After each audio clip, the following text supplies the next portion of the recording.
नमस्कार दोस्तों, डॉक्टर जय हेल्थ एजुकेशन में आपका हार्दिक स्वागत करता हूं। दोस्तों, आज हम बात करेंगे एमनियोटिक बैंड सिंड्रोम क्या है, एमनियोटिक बैंड सिंड्रोम का कारण क्या होता है, एमनियोटिक बैंड सिंड्रोम के लक्षण क्या होते हैं, एमनियोटिक बैंड सिंड्रोम का निदान क्या होता है, एमनियोटिक बैंड सिंड्रोम का ट्रीटमेंट क्या होता है, एमनियोटिक बैंड सिंड्रोम की जटिलता क्या होती हैं। तो दोस्तों, इसी संबंध में आज के वीडियो में हम बात करेंगे। तो दोस्तों, वीडियो शुरू करने से पहले मेरे चैनल पर आप नए हैं तो प्लीज़ मेरे चैनल को सब्सक्राइब कर लें, बेल आइकन को जरूर दबा दें, जिससे आगे कोई वीडियो डालूं तो वो आप तक पहुंच सके। तो दोस्तों, शुरू करते हैं। एमनियोटिक बैंड सिंड्रोम ABS उस स्थिति को कहा जाता है जब एमनियोटिक थैली गर्भाशय के अंदर मौजूद वह परत जिसमें भ्रूण होता है के रेशेदार जाल में गर्भ के अंदर विकसित हो रहा है। भ्रूण चारों ओर से फंस जाता है। कुछ मामलों में यह बैंड यानी जाल भ्रूण के सिर या गर्भनाल के चारों ओर लिपटा होता है, जबकि अधिकांश मामलों में यह जाल किसी विशेष अंग, हाथ या पैर की उंगलियों के चारों ओर लिपटा होता है, जिसकी वजह से भ्रूण को गंभीर कसाव या संकुचन महसूस होता है। आमतौर पर देखा जाए तो यह बिल्कुल वैसी ही स्थिति है जब कोई व्यक्ति अपने हाथ या पैर के चारों ओर रबड़ बैंड बांध लेता है।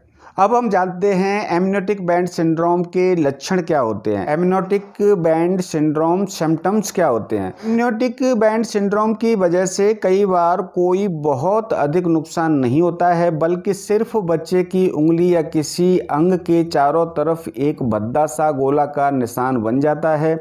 लेकिन अगर वो रेशेदार जाल बहुत गहरा हो तो उसकी वजह से कुछ गंभीर समस्याएं हो सकती हैं, जैसे गंभीर सूजन, लसीका या नसों के प्रवाह में रुकावट आना। इसी तरह के हस्तक्षेप की वजह से हाथ या पैरों का सही से विकास न होना। अगर रेशेदार जाल बहुत अधिक टाइट हो तो गर्भ के अंदर ही जन्म से पहले बच्चे के हाथ या पैर के कटकर अलग होने का भी कारण बन सकता है। Cause of amniotic band syndrome. America के बोस्टन चिल्ड्रन हॉस्पिटल की एक रिपोर्ट के अनुसार इस सिंड्रोम का सटीक कारण अब तक पता नहीं चल पाया है, लेकिन इस बीमारी को आनुवंशिक नहीं माना जाता है।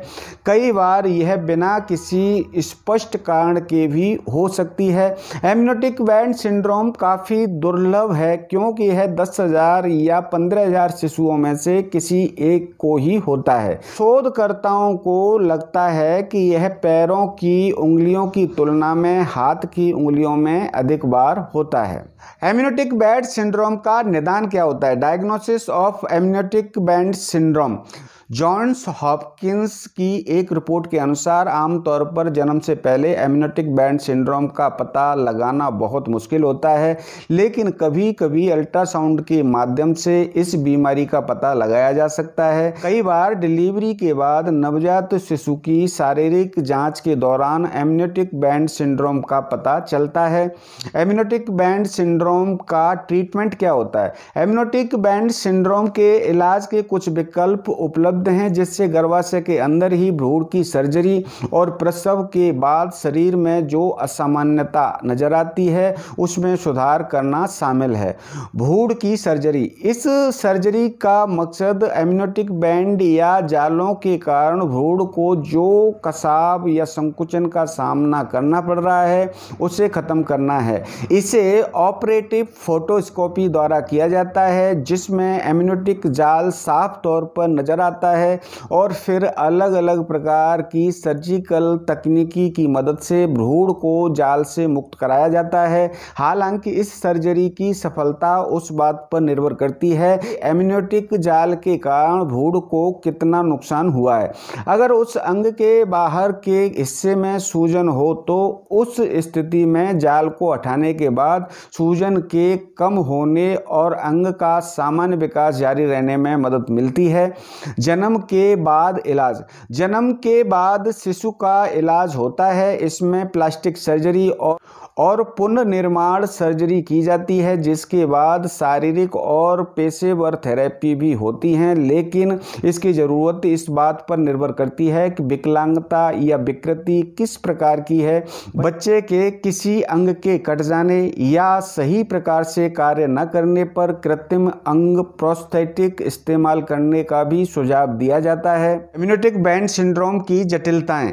Complication of amniotic band syndrome. जब एमनियोटिक जाल में किसी अंग का आगे का सिर फंस जाता है तो उस अंग के बाहर या दूर वाले छोर डिस्टल एंड पर मौजूद ऊतकों में कई तरह की समस्याएं होने का जोखिम रहता है। जब अंग का आगे वाला हिस्सा संकुचित किया जाता है तो बाहर के ऊतकों में सूजन आ सकती है। बच्चे का शारीरिक विकास असामान्य हो जाता है, जिस कारण शारीरिक विकलांगता के साथ ही अंग के पूरी तरह से कट जाने का भी खतरा रहता है। इस तरह की असामान्यता दो बातों पर निर्भर करती है। नंबर 1, प्रेगनेंसी किस स्टेज में थी जब यह संकुचन या कसाव की समस्या उत्पन्न हुई।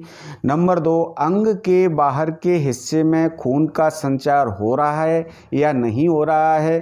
कुछ दुर्लभ परिस्थितियों में एमनियोटिक जाल की वजह से शरीर के अन्य भागों का विकास भी प्रभावित हो सकता है। उदाहरण के लिए एक बैंड या जाल जो चेहरे के ऊपर से गुजरता है, उसका संबंध कटे होंठ या कटे तालू से भी हो सकता है। ऐसे मामलों में जहां एमनियोटिक बैंड भ्रूण के गर्भनाल को घेर लेता है, उसमें खून की आपूर्ति में रुकावट आने से भ्रूण की मृत्यु भी हो सकती है। हालांकि ये दो अंतिम जटिलताएं अपेक्षाकृत दुर्लभ हैं। दोस्तों, इस संबंध में मेरे से कोई सलाह या सुझाव लेना चाहते हैं तो डिस्क्रिप्शन में मेरा व्हाट्सएप नंबर है, आप मेरे को मैसेज कर सकते हैं, मैं आपको रिप्लाई दूंगा। और दोस्तों, आज का मेरा ये वीडियो आपको कैसा लगा? अच्छा लगा है तो लाइक करिए, फैमिली फ्रेंड्स को शेयर करिए और दोस्तों मेरे चैनल को सब्सक्राइब जरूर करिए, बेल आइकन को जरूर दबाइए, जिससे आगे कोई टॉपिक डालूं तो वो आप तक पहुंच सके। तो दोस्तों, अब लेता हूं विदा, मिलते आगे किसी ऐसे ही टॉपिक में, तब तक के लिए नमस्कार।